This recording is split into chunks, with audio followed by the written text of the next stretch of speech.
최근 5년간 전국에서 초중고교 137곳이 문을 닫은 것으로 나타났습니다. 서울에서도 최근에 근처에 있는 염강초등학교를 비롯해서 6개의 학교가 서울에서만 폐교를 올해 했거든요. 그런데 더 암울한 것은 앞으로 향후 5년 내에 전국의 초중고교 이 학생 수가 약 한 70만 명 정도가 감소할 것이다 라고 예상이 되어져서 문을 닫는 학교가 더욱더 늘어날 전망이라는 겁니다. 여러분, 작년도 우리나라 출산율이 몇 명인 줄 아십니까? 작년도 0.68명입니다. 그러니까 OECD 최고 꼴찌를 차지했어요.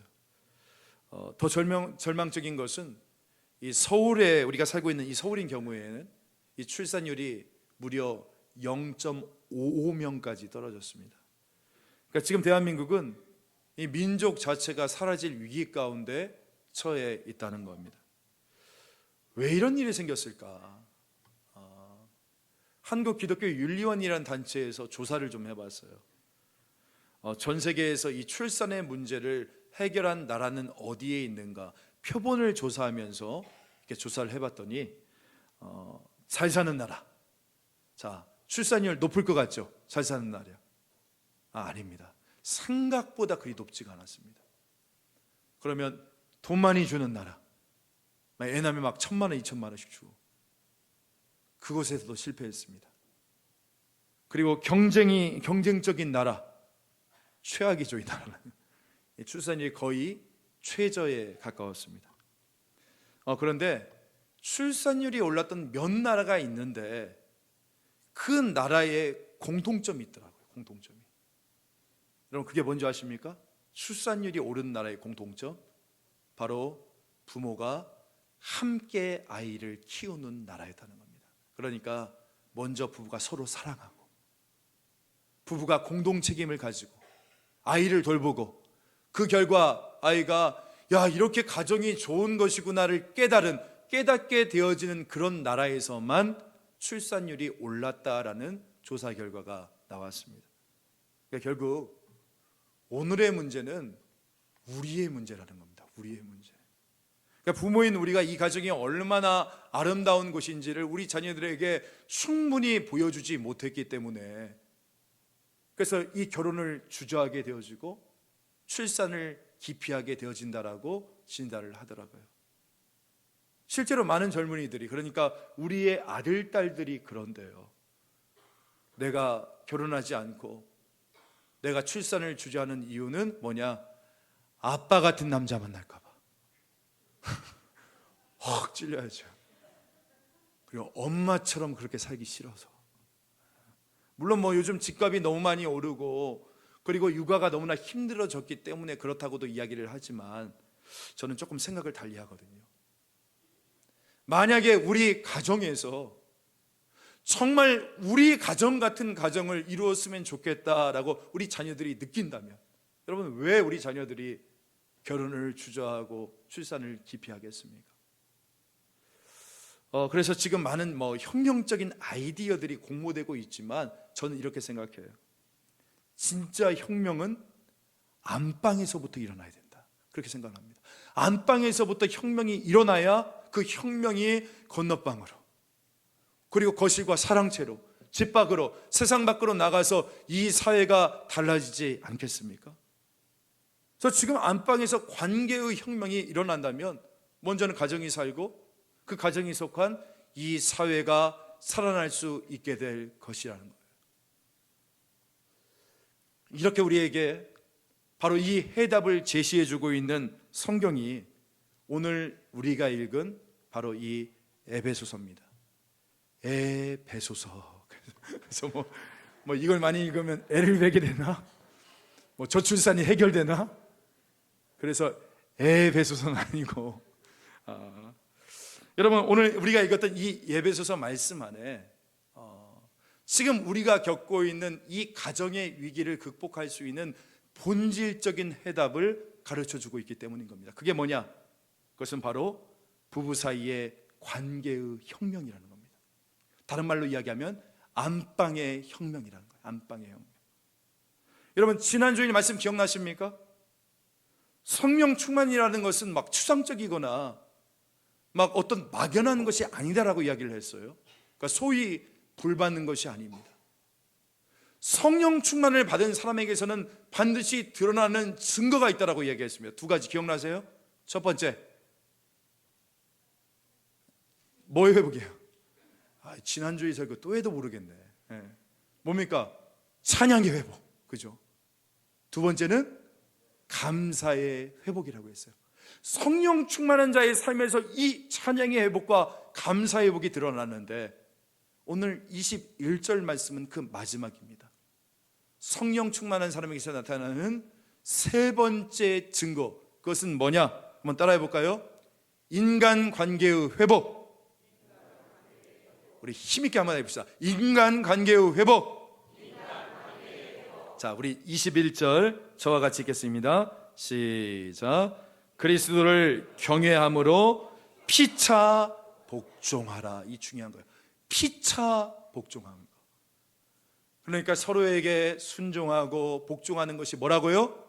성령 충만의 마지막 증거다라고 이야기를 하고 있는 겁니다. 그리고 그 실질적인 예가 이제 22절부터 쭉 이어지는 거예요. 22절부터 33절까지 우리가 읽었던 본문인데요, 예로 무엇을 듭니까? 첫 번째로 부부관계에 대해서 이야기를 합니다. 관계에 대해서 이야기합니다. 그리고 6장 1절부터 4절까지는 부모와 자녀의 관계, 릴레이션십에 대해서 이야기를 합니다. 그리고 5절부터 9절까지는 종과 상전의 관계, 직장에서의 상하 관계에 대해서 이야기를 하고 있습니다. 여러분, 여기서 우리가 알 수 있는 것이 무엇이냐면, 우리의 성령 충만함이 교회 안에서만 어떤 방언을 한다든가 어떤 신령한 은사를 체험한다든가, 물론 이런 것으로도 나타나야 되겠지만 더 중요한 것은 무엇이냐면 실제 우리의 삶, 특별히 사람과의 관계, 부부관계, 부모와 자식 관계, 직장에서의 관계, 여기서 나의 성령의 충만함이 증명되어져야 된다. 오늘 이것을 말씀하고 있는 것입니다. 자, 그렇다면 바울은 이 성령 충만의 증거를 인간관계의 회복이라고 이야기를 했잖아요. 그러면 이 물구가 가장 먼저 어디로 흐르는가를 보니까 바로 부부관계. 그러니까 이 가정으로 이 성령 충만의 물구가 흐르길 원하신다는 거예요, 우리 주님께서. 우리 한번 22절부터 25절까지를 같이 한번 한 목소리 읽어보겠습니다. 시작. 아내들이여 자기 남편에게 복종하기를 주께 하듯 하라.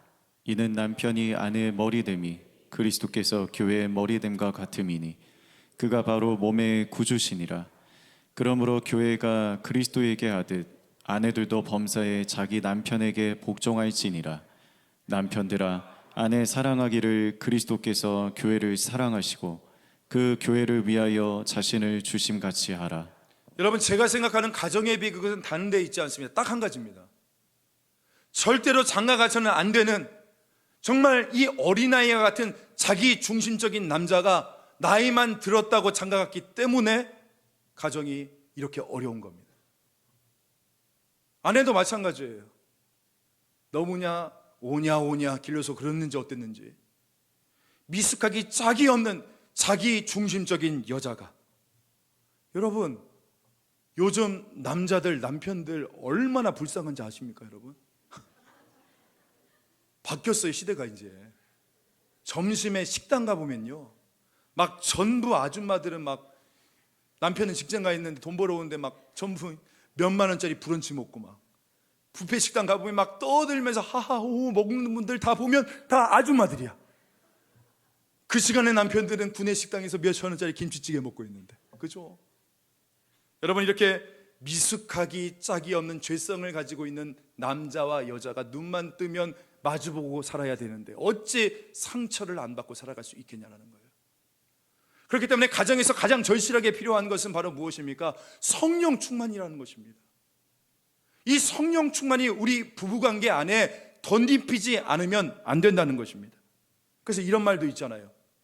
바다에 나갈 때는 한 번 기도하고 전쟁에 나갈 때는 2번 기도하고, 결혼할 때는 3번 기도해라. 전쟁보다, 호환 망언보다 더 무서운 게 뭐라고요? 결혼이라는 겁니다. 그런데 뭐 하면? 성령으로 충만하면 저는 믿습니다. 모든 부부관계가 축복으로 변하게 되어질 줄 믿습니다. 아멘. 솔직히 저는 그런데 이 부부관계의 설교가 제일 하기 힘듭니다. 왜냐하면 목사님은 잘하고 있냐라고 물을까 봐. 그런데 다시 한번 말씀드리지만 저에 대해서 너무 알려고 하지 마시고 다칩니다. 오늘 이 말씀이 여러분에게 하시는 말씀을 들을 수 있는 그런 놀라운 역사가 우리 가운데 있기를 원합니다. 여러분, 이제 본문은 이 성령 충만의 결과이자 피차 복종의 증거로 먼저 아내에게 하신 말씀을 다루고 있어요. 아내에게. 핵심은 뭐냐? 바로 순종이다라는 겁니다. 22절, 아내들이여 자기 남편에게 복종하기를 주께 하듯 하라. 근데 제가 이 말을 교회가 아니라, 자 한번 생각해 볼까요? 제가 이 말을 어떤 일반 사회에 나가서, 직장에 나가서 제가 이 말을 하면 저 어떻게 될까요? 맞아 죽을 것 같아요. 그죠? 여러분, 요즘 같은 시대에 어떻게 이런 가부장적인, 전근대적인, 남성 우월적인 반언을 문자 그대로 믿느냐? 이것이 요즘 이 시대의 분위기이지 않습니까? 제가 알고 있는 한 분은 결혼 생활, 특별히 남편의 폭언과 간섭과 억압이 너무너무 힘들어서 교회에 딱 왔어요. 예배를 드리려고. 그런데 하필 그날 목사님의 설교가 오늘 이 본문을 설교하는 거예요. 아내들이여 남편에게 복종하라. 그래서 그 설교 중간에 정말 귀를 막고 소리를 지르고 뛰쳐나가고 싶었던 그런 심정이었다고. 그래서 그 설교 듣고 실제로 자기가 몇 년 동안 교회를 나가지 않았다라고 하신 말씀을 제가 들은 적이 있습니다. 혹시 오늘 또 오랜만에 이렇게 교회 나왔는데 오늘 이 복종하라는 이 말을 듣고 중간에 뛰쳐나가고 싶으신 분 있으시면 손 한번 드세요. 그러면 조금만 기다려 보십시오. 무슨 말이냐면, 여러분, 우리가 이 성경에 나오는 복종하라, 순종하라는 이 말을 성경적 주석적 근거를 가지지 않고 해석을 했다는 겁니다. 단순히 유교 가부장적인 관점에서 이 말씀을 보았고 해석했기 때문에 아내들이여 남편에게 순종하라, 이걸 어떻게 받아들였습니까? 아내들이여 남편 앞에서 찍소리도 하지 마라. 사실 남자들이 그렇게 사용을 해왔어요, 이 말씀을. 그런데 여러분, 오늘 말씀을 여러분들이 유교적으로 해석하지 마시고 성경적 관점에서 기독교적으로 해석할 수 있는 그런 은혜가 있기를 간절히 소망합니다. 그러기 위해서는 우리가 먼저 창세기의 말씀으로 돌아가야 됩니다. 여러분, 창세기 3장 말씀에 보면 아담과 하와가 선악과를 먹고 죄를 범했지 않습니까? 그때 하나님께서 이 남자와 여자에게 내리신 벌이 있었어요. 벌. 그게 뭐냐면 우리 창세기 3장 16절부터 17절인데 같이 한번 읽어볼까요? 시작. 또 여자에게 이르시되 내가 네게 임신하는 고통을 크게 더하리니 내가 수고하고 자식을 낳을 것이며 너는 남편을 원하고 남편은 너를 다스릴 것이니라 하시고 아담에게 이르시되 내가 내 아내의 말을 듣고 내가 내게 먹지 말라 한 나무의 열매를 먹었은즉 땅은 너로 말미암아 저주를 받고 너는 내 평생에 수고하여야 그 소산을 먹으리라. 여러분, 이 중에서 16절에 나와 있는 여자를 향한 벌, 여자에게 내리신 벌을 다시 한번 좀 살펴봅시다. 16절에 보니까 네가 수고하고 자식을 낳을 것이며, 여기서부터 잘 보세요. 너는 남편을 원하고 남편은 너를 다스릴 것이니라 하시고, 이게 죄의 결과, 벌이라는 겁니다. 다시 한번 볼게요. 너는 남편을 원하고 남편은 너를 다스릴 것이다. 조금 굉장히 이해가 되지 않습니까? 너는 남편을 원하고 남편은 너를 다스릴 것이다. 한글 성경에 보면 너는 남편을 원하고라고 나와 있잖아요. 그런데 이 본문을 원어 성경으로 보면 뭐라고 나오냐면 너는 남편을 원하지만, 너는 남편을 원하나 남편이 너를 지배할 것이다 라고 나와 있습니다. 여기서 이 원한다라는 의미가 중요한데요. 원한다. 난 널 원해. 이 원한다는 게 무슨 뜻입니까? I want you, I need you. 내가 널 원해, 널 사랑해, 너 사모해. 여러분, 이런 뜻이 아니에요. 여기에 나오는 그 여자가 그 남편을 원한다는 이 말은 영어 성경에 보니까 desire이라는 단어를 썼습니다. 무슨 뜻이냐? 욕망한다는 거예요. 그러니까 오늘 본문을 이렇게 보시면 됩니다. 너는 남편을 욕망하지만 오히려 남편이 너를 지배할 것이다. 뭘 욕망한다는 겁니까? 소위 주도권을 이야기하는 거거든요. 지배하고 싶은 욕망을 이야기하는 거거든요. 그러니까 오늘 본문은 이렇게 이야기하면 됩니다. 너는 남편을 향해서 다스리고 싶은, 지배하고 싶은 욕망을 가질 것이지만 어떻게 된다는 거예요? 도리어 남편이 너를 힘으로 지배할 것이다. 여러분, 이게 뭐라고요? 이게 죄의 결과라는 거예요. 서로 간의 주도권의 싸움. 여러분, 이때부터 남편과 아내 가운데 서로 간의 주도권의 싸움이 시작되어진 것입니다. 그리고 이 이후로 인류 역사가 어떻게 진행되었는지 우리가 다 알고 있습니까? 남성이 여성을 어떻게 힘의 논리와 강제력으로 지배해 왔는지 우리가 여실히 바라보잖아요. 남편의 폭언, 폭력, 강제력, 구속력. 그러다 보니까 이 여성들 안에, 아내들 안에 어떤 마음, 어떤 사모함, 어떤 욕망이 있냐면 이런 거죠. 어떤 분이 이런 이야기 하시더라고요. 한 번은 아내와 거실에서 막 큰 소리로 언쟁을 막 나눴는데 아내가 막 언쟁을 나누다가 갑자기 안방으로 싹 들어가 버리더래요. 그래서 혼자 남편이 앉아 있었는데 불안하기도 하고, 거치에 들어가니까 궁금하기도 하고, 그래서 안방을 싹 열고 살짝 봤대요. 그랬더니 아내가 침대에 딱 앉아가지고 뭔가를 중얼중얼 하더래요. 그래서 야, 역시 다르네. 기도로 이것을 지금 극복하고 있나 보다. 그러면서 딱 나가려고 하는데 귀에 갑자기 어렴풋이 들려오는 거예요. 나중에 늙으면 보자. 막. 나중에 내가 힘이 생기는 날 이것을 다 뒤집어 엎을 것이다. 당신 몸에 여성 호르몬이 가득 찬 날, 그날이 디데이다. 늙기만 해봐라, 내가 복수해버려. 이런 원함, 이런 사모함, 이런 욕망, 여러분, 이것이 누구 안에 있다고요? 아내 안에 다 있다는 거예요. 안 그래요? 제 눈 똑바로 보시고. 여러분, 이게 뭐라고요? 바로 죄의 결과다라고 이야기를 하고 있는 겁니다. 저도 한번 이 16절 말씀을 그래서 이렇게 한번 번역해 봤어요. 한번 들어보세요. 너는 남편을 멸치 볶듯이 볶으려 하겠으나 도리어 남편이 너를 북업해들 하리라. 여러분, 이게 창세기 3장 16절에 가장 적절한 표현이 아닐까, 이런 생각을 하게 되어집니다. 그러니까 이게 뭡니까? 아까 말씀드렸죠. 21절 말씀에 성령 충만하면 피차 복종하게 되어진다고 했는데, 죄의 결과 어떤 상황이 벌어집니까? 피차 복종시키려는 구조가 되어진다는 거예요. 이게 바로 창세기 3장에서 파생된 죄로 인한 부부관계라는 겁니다.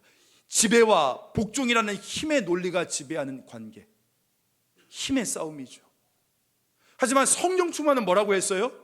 그 모든 깨어진 관계의 회복이라고 했지 않습니까? 이런 점에서 에베소서 5장 22절 말씀, 이 부부 사이의 구조는 어떤 구조입니까? 피차 복종시키는 구조가 아니라 피차 즐겁게 서로에게 복종하는 구조. 여러분, 이게 결정적인 차이점이라는 거예요. 그래요, 여러분. 그래서 이 성령 충만의 복종이라는 것은 뭐냐면, 전 좀 이렇게 정의하고 싶어요. 바로 뭐냐면 자발적 상호 복종이다. 다른 말로 이야기하면 즐거운 순종이라는 거예요. 즐거운 순종. 패배해서 져서 할 수 없어서 내가 고개 숙여주는 것이 아니라, 그러면서 속으로는 이를 박박 긁으면서 때만 대봐라, 늙어만 봐봐라, 내가 밥 주나, 막 이러면서 이런 어떤 이를 강면서 어쩔 수 없이 순종해주고 복종해주는 것이 아니라 내 가슴 속에 정말 기쁜 마음으로 인해서, 정말 성령의 충만함으로 인해서 하나님이 세우신 이 가정의 질서 가운데 즐겁게 순종하는 이 모습, 이게 바로 성령 충만의 증거라고 얘기합니다. 여러분, 제자훈련 숙제 가운데 남편 세족식 숙제가 있어요. 네, 우리 여성분들이 제일 힘들어하는 겁니다. 남편의 발을 씻겨 오라는 거예요. 그러면 이 숙제를 내주면 딱 두 부류로 나뉘어집니다. 첫 번째는 뭐냐면 바로 이를 부득부득 갈면서 더러워서 참는다라는 분이 계시고, 또 한 분은 콧노래를 부르면서 더러워도 참 좋다, 이런 분들로 나뉘어지는 거예요. 여러분 기억하십시오. 아내는 남편에게 순종하라, 이 말씀은 하나님이 우리의 가정 가운데 세워주신 질서입니다. 아내분들 가운데 이런 이야기 하시는 분들이 계세요. 아니 목사님, 남편이 순종할 만 해야죠. 남편이 존경할 만 해야 내가 존경하고 순종하죠. 남편이 그런 자격이 있어야 되죠. 이렇게 이야기하시는 분들이 계세요. 여러분, 그런데 그 빌리 그레암 목사님의 아내였던 루스 그레암 여사가 이런 유명한 이야기를 했습니다. 내 남편 빌리를 변화시키는 것은 하나님이 하실 일이고, 내가 할 일은 빌리를 있는 그대로 사랑하는 것이다. 저는 참 이 말이 위대한 말이라고 생각을 합니다. 여러분, 우리는 거꾸로 이야기하잖아요. 하나님이 하실 일은 뭐다? 내 남편을 사랑하는 일이고, 내가 할 일은 내 남편을 변화시키는 일이다. 네, 여러분, 절대 그렇지 않습니다. 그런 부질없는 꿈들은 다 버리십시오. 제가 전에 말씀드렸잖아요. 동해물과 백두산이 마르고 닳아도 남편은 절대 안 변한다고. 여러분, 그러니까 꼭 기억하시고, 자격 없어 보여도 눈 딱 감으시고 하나님의 이 말씀을 생각하면서 여러분들이 순종하며 나아가면 저는 믿습니다. 하나님께서 이 땅의 남편들을 당신의 손으로 빚어주시는 놀라운 역사가 임하게 되어질 줄 믿습니다. 이런 놀라운 성령 충만의 은혜가 우리의 가정 안에 세워지기를 간절히 소망합니다. 아내의 순종에 대해서 딱 한 가지만 더 이야기를 할게요. 생각해 봤어요. 아내의 순종이란 무엇일까? 한번 아내분들만 저를 한번 따라해 봅시다. 남편을 믿어주는 것이다. 아, 목소리 조금 안 믿네 지금 보니까. 다시 한번 시작. 남편을 믿어주는 것이다. 제가 제 아내에게 참 고마운 것이 무엇이냐면, 제가 어떤 설교를 해도 이제 주일날 저녁에 꼭 물어보거든요. 막 어떤 데는 정말 설교가 불만족할 때가 있어요. 제 자신에. 여보, 오늘 설교 어땠어? 이렇게 물어보면 아내는 꼭 은혜 받았다고 얘기해요. 꼭 은혜 받았대요. 진짜 은혜 받은 건지 아니면 믿음으로 눈물겨운 선포를 하고 있는 건지는 내가 정말 모르겠는데, 근데 아무튼 은혜 받았다고 얘기를 해요. 그런데 이 말이 저를 여기까지 오게 한 것 같아요. 믿어주는 거죠. 제가 몇 번 말씀드렸지만 유학 시절 때 굉장히 어려운 생활들을 겪었어요. 근데 아내는 한 번도 신세한탄하지 않았어요. 항상 믿어주고 기도해주고 그리고 하나님의 축복을 선포해 줬어요. 당신 하나님이 반드시 빚어서 사용할 거야. 여러분, 우리의 삶도 마찬가지입니다. 지금 남편의 미래가 불안하십니까? 뭐 직장에서 좌천당하셨어요? 사업이 어렵습니까? 보잘것 없습니까? 연세가 들어서 초라해 보이십니까? 여러분, 남편의 미래가 불안하지만 남편에 대한 가능성을 믿고 순종하면 저는 믿습니다. 하나님께서 당신의 능력의 손길로 이 땅의 남편들을 빚어주시는 놀라운 역사가 이루어질 줄 믿습니다. 그 놀라운 아름다운 아내의 순종을 통해서 하나님의 성령 충만의 놀라운 역사가 여러분의 가정의 부부관계를 바꾸는 놀라운 역사로 임하게 되어질 줄 믿으시기를 간절히 소망합니다. 아멘. 그리고 더 중요한 것은 무엇이냐면, 오늘 이 바울 시대 때에 아내들이여 남편에게 순종하라라는 이 말, 여러분, 이 말은 사실 특별한 말이 아니었거든요. 왜냐하면 여러분 생각해 보세요. 지금으로부터 2000년 전 당시 사회 구조 속에서 아내들아 남편에게 복종하라, 이 말은 너무나 당연한 말이었어요. 그 당시에 아내들이 늘상 들어야 했던 말이었습니다. 그렇다면 오늘 본문 중에서 정말 특별한 메시지는 뭐가 될까요? 그렇습니다. 바로 오늘 25절의 말씀이 가히 혁명적인 메시지가 되어지는 겁니다. 왜냐하면 그 당시에는 단 한 번도 들어보지 못했던 이야기였기 때문에. 여러분, 우리 그 당시에 천지개벽과 같은 25절의 말씀을 같이 한번 읽어볼까요? 시작. 남편들아 아내 사랑하기를 그리스도께서 교회를 사랑하시고 그 교회를 위하여 자신을 주심같이 하라. 자, 보니까 그리스도께서 교회를 사랑하시고 그 교회를 위해 자신을 주신 같이 남편들아 뭐하라? 아내를 사랑하라 라고 얘기하고 있습니다. 그러면서 남편이 아내를 사랑해야 되는 까닭에 대해서 오늘 23절에서 밝혀주고 있죠. 이는 남편이 아내의 머리됨이 그리스도께서 교회의 머리됨과 같음이니. 뭡니까? 남편이 아내를 사랑해줘야 되는 이유, 남편이 아내의 머리이기 때문이다라고 얘기합니다. 남편이 아내의 머리라는 거예요. 네가 아내의 머리가 되어지니까 너의 몸된 아내를 사랑해줘야 된다. 바울이 지금 이 말을 이야기하고 있습니다. 근데 여기서 핵심은 뭐냐면 이 머리라는 단어예요. 머리. 여러분, 남편이 아내의 머리가 된다. 이게 무슨 뜻입니까? 어떤 권력, 권위, 질서를 말하는 겁니까? 물리적인 힘을 말하는 거예요? 돈 벌어오는 권위를 이야기하는 것입니까? 아닙니다, 여러분. 지금 여기서 바울이 이야기하고 있는 이 머리라는 것은 우리가 지금까지 알고 있고 생각해 왔던 것과는 전혀 다른 것이었습니다.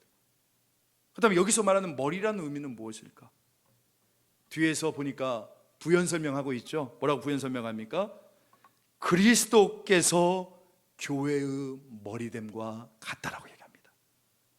즉 남편의 아내의 머리됨은 예수님께서 우리의 머리됨과 같다라고 이야기를 하고 있는 거예요. 여러분, 이 본문을 정확하게 이해하기 위해서는 그리스도가 교회의 머리됨이 되어진다는 이 말을 알아야 하는데요, 시편 118편 22절 그리고 누가복음 20장 17절을 보면 이런 말씀이 있거든요. 화면 한번 볼까요? 누가복음 20장 17절 말씀. 건축자들의 버린 돌이 모퉁이의 머릿돌이 되었느니라. 예수님에 대한 예언의 말씀이잖아요. 여기서 중요한 게 뭐냐면 버린 돌에 한번 동그라미 한번 쳐보십시오. 건축자들의 버린 돌, 그리고 모퉁이의 머릿돌. 버린 돌도 머릿돌도 다 누구를 의미하고 있습니까? 예수님이지 않습니까? 예수님이 버린 돌이 되었으나 교회의 머릿돌이 되었다. 이 말은 거꾸로 이야기하면 무슨 뜻이냐? 바로 예수님께서 교회의 머릿돌이 되기 위해서는 먼저 그분이 버린 돌이 되었다는 거예요. 아시겠어요? 예수님이 이 교회의 머릿돌이 되신 이유는 그가 먼저 우리를 위한 버린 돌이 되었기 때문이라는 겁니다. 버린 돌이 되었다는 것이 무엇입니까? 그가 우리를 위하여 십자가에 죽으셨다는 겁니다. 희생하셨다는 겁니다. 버림받아 짓밟히셨다는 겁니다. 그가 버린 돌이 되었기 때문에 영광을 받아 우리의 머릿돌이 되었다고 얘기하는 거예요. 이런 거죠. 버린 돌이 되었으나 자기의 생명을 바치는 그 희생적인 사랑으로 우리의 머릿돌이 되었다는 것입니다. 따라서 여러분, 오늘 남편이 아내의 머리가 되었다는 말도 무슨 말입니까? 교회의 머리 대신 예수 그리스도를 따라서 남편들은 아내를 위해서, 여러분 꼭 기억하세요, 아내를 위해서 십자가 지고 피 흘리고 죽기까지 해야 됐기 때문에 어떻게 되었다는 겁니까? 아내의 머리가 되어지는 것이고, 그렇게 아내는 그런 남편에게 순종해야 된다는 거예요. 이 사랑과 순종의 관계성을 설명해 주고 있거든요. 여러분, 오늘 본문을 우리가 얼핏 보면 먼저 앞부분에 아내의 순종이 나오잖아요. 그 다음에 남편의 사랑이 나오지 않습니까? 그러니까 이렇게 이해할 수 있어요. 아, 아내가 순종하면 그 순종하는 아내를 남편이 사랑해 주라는 것이구나. 아니에요. 오늘 이 본문은 가히 혁명적인 본문입니다. 거꾸로 보셔야 됩니다. 남편들아, 너의 아내를 위해 네가 먼저 십자가 져라. 네가 먼저 죽어라. 네 자신의 생명을 바치는 사랑을 해라. 그럴 때 아내들은 그런 남편을 복종하고 순종하라. 이 사랑과 순종의 혁명적인 역사를 보여주고 있는 거예요. 왠지 아십니까? 여러분, 우리가 순종해서 예수님이 우리를 사랑하신 겁니까? 우리가 예수님을 먼저 순종해서 우리를 위해 십자가의 사랑을 보여주신 거야? 아니에요. 그리스도께서 우리를 위하여 먼저 사랑하심으로 십자가에 죽으셨기에 우리가 그분을 순종하며 따라가는 겁니다. 부부관계가 그렇다는 거예요. 그러니까 우리가 지금껏 이 머리됨이라는 것을 우리는 어떻게 이해했습니까? 권력, 권위, 어떤 질서, 힘 이런 것들로만 이해했는데 아니라는 겁니다. 남편들아, 너희가 먼저 버린 돌이 되므로 머릿돌이 되어지는 역사가 이루어져야 된다는 것을 말하고 있는 거예요. 그래서 25절 말씀 한번 다시 한번 볼까요? 25절. 남편들아, 아내 사랑하기를 그리스도께서 교회를, 여기 사랑하시고의 동그라미 한번 쳐보세요. 사랑하시고 그 교회를 위하여도 동그라미 한번 쳐보세요. 그리고 마지막, 자신을 주심같이 하라. 주심같이 하라. 동그라미 쳐보세요. 사랑하시고 위하여 주심같이. 그리스도께서 십자가에서 생명을 바치시는 그 사랑을 우리에게 보여주셨지 않습니까? 여러분, 이 법칙은요 요한복음 3장 16절에도 똑같이 나와요. 하나님이 세상을 이처럼 사랑하사 독생자를 주셨으니 이는 그를 믿는 자마다 멸망치 않고 영생을 얻게 하려 하심이라. 똑같은 법칙입니다. 사랑하사 주셨으니 우리로 영생을 얻게 하려 하심이라. 이것이 누가 해야 할 일이라고요? 남편이 해야 될 일이라는 거예요. 그리스도께서 교회를 위해서 먼저 사랑하사 위하여 자신을 주셨듯이 남편이 아내를 위하여 먼저 사랑하사 위하여 자기 자신을 줄 때, 아내가 어떻게 그런 남편을 순종하지 않고 복종하지 않을 수 있겠느냐? 오늘 이 본문은 우리에게 그렇게 얘기해 주고 있는 겁니다. 보니까 이 사랑하라라는 이 단어가 아가페라는 단어로 쓰였더라고요. 여러분, 보통 헬라 문학에서 남녀 간의 사랑은요 에로스라는 단어가 쓰입니다. 에로스라는 사랑이 무슨 사랑입니까? 저는 이렇게 규정하고 싶어요. 가치를 추구하는 사랑이다. 그러니까 더 예쁜 여자 없나? 더 멋진 남자 없나? 더 돈 많은 남자 없나? 더 스펙 좋은 남자 없나? 그걸 추구하는 사랑이 에로스의 사랑이에요. 근데 여러분, 가정은 에로스의 사랑으로 하면 안 됩니다. 가정에는 아가페의 사랑이 필요한 거예요. 아가페 사랑은 어떤 사랑입니까? 여러분, 에로스 사랑은 가치를 추구하는 사랑이라면 이 아가페의 사랑은 가치를 부여해 주는 사랑이에요. 그러니까 이런 거죠.